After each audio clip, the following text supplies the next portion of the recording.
எவன்டாது? இப்போ ஆபீசர்ஸ்லாம் வருவாங்க, கொஞ்சம் அமைதியா இருங்க. வேலையை விட்டுட்டு போ. Good evening sir. Good evening.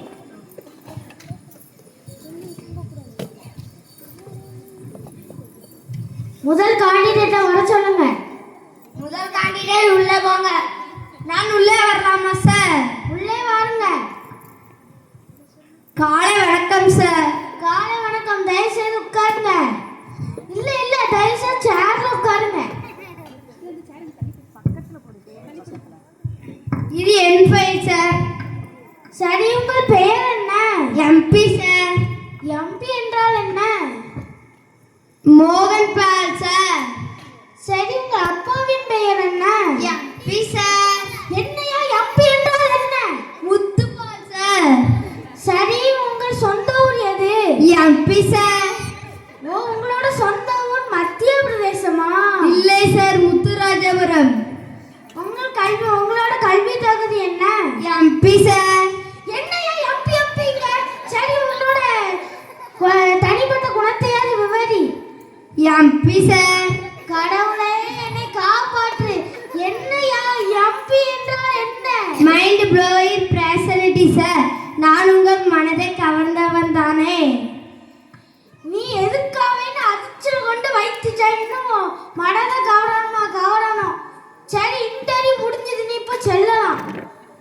MP sir. உன்னோட பெர்ஃபார்மன்ஸா?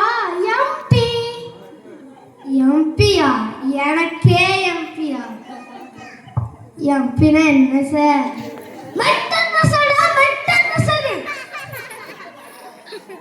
நீங்க கொஞ்சம் வெளியில் காத்துருங்க.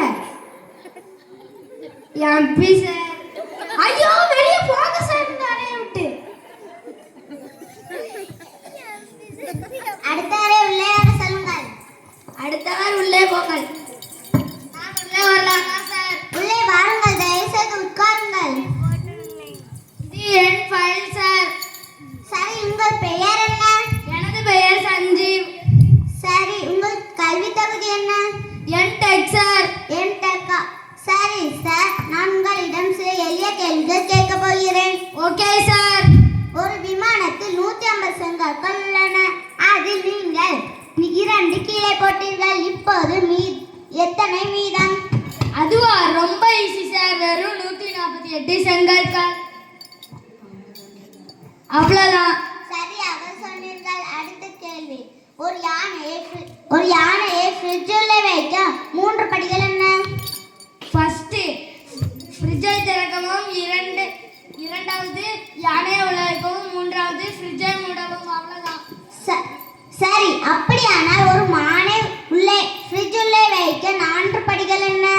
முதல் படி ஃப்ரிட்ஜை திறக்கவும், இரண்டாம் படி யானையை வெளியே எடுக்கவும், மூன்றாம் படி மானை உள்ளே வைக்கவும், நான்காம் படி ஃப்ரிட்ஜை மூடவும். அவ்வளவுதான்.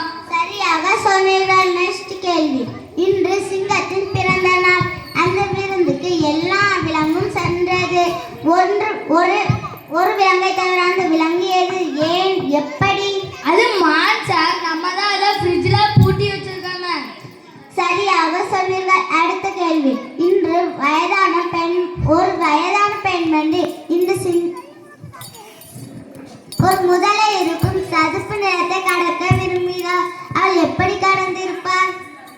அவள் சாதாரணமாக கடந்து செல்வாள் சார்.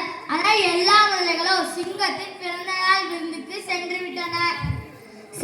சரியாக சொன்னீர்கள். இது கடைசி கேள்வி. இந்த கேள்விக்கு பதில் சொன்னால் உங்களுக்கு வேலை கிடைக்கும்.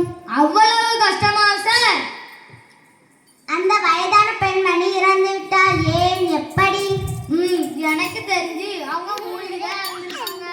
இல்லை, தவறாக சொன்னீர்கள். நீங்கள் விமானத்தில் இருந்து 2 செங்கற்களை போட்டீர்கள். அதுதான் அவர் தலையில் விழுந்து இறந்து விட்டார். நான் தப்பா சொல்லிட்டேன். சரி, விளைவே காத்திருக்கலாம். சரி சார். அடுத்தவரை உள்ளே வர சொல்லுங்கள். அடுத்தவர் உள்ளே போங்கள்.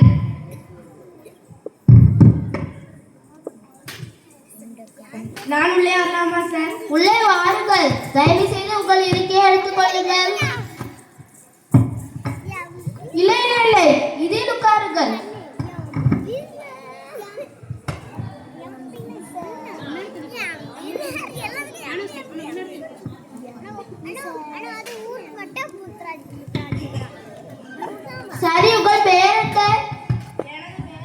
சரண்.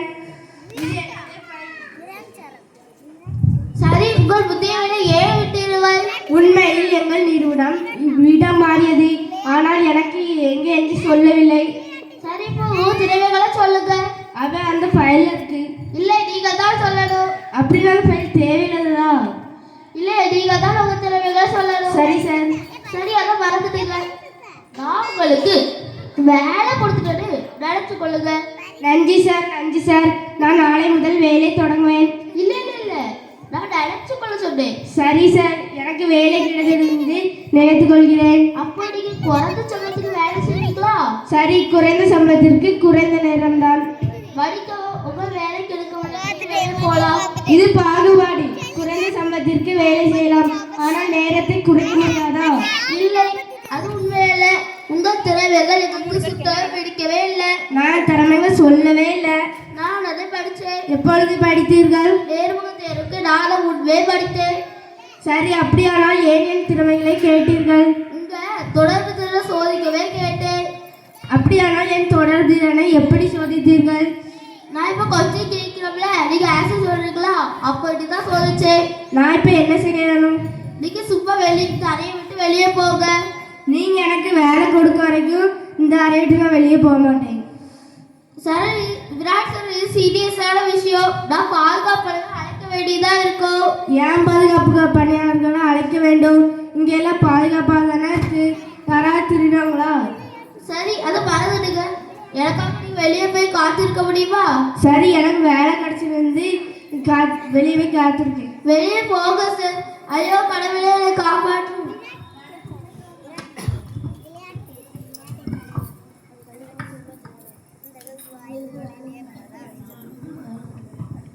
சரி எம்பி அவர்களே, நான் உங்களிடம் கேட்டுக்கொள்கிறது ஒன்றே ஒன்றுதான்.